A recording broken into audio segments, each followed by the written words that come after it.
Chris bilang tatay, good provider ba siya? Ano ba? Kasi dati nagkakaroon kayo ng issue, pero parang yun ang tahitahimik. Sobrang tahimik kasi dati meron kaming miscommunication.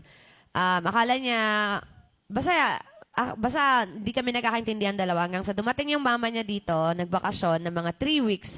Tapos sa akin, nagstay kasi nga gusto niya makasama yung apo niya. So nalaman niya yung routine ni Katie.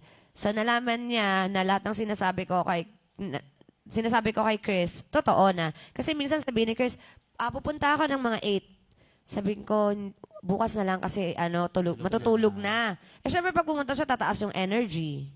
'Di ba? So akala niya pinagbabawalan ko siya, ganyan.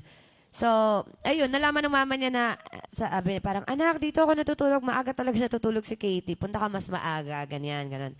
So, yun, nagkaintindihan na kami. Eh, syempre, ako pa naman, pag di ba, hindi naman kasi ako pa-sweet ng boses ko pa, parang galit lagi.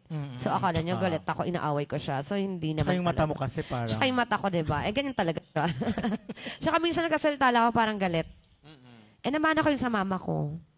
Pero never naging problema ang financial support. Okay na po. Okay naman po kami. Nagpo-provide naman siya for Katie. Every time na may time siya pinupuntahan niya, tinuturuan niya magpiano. Tapos, minsan hinihiram niya dun sa condo niya.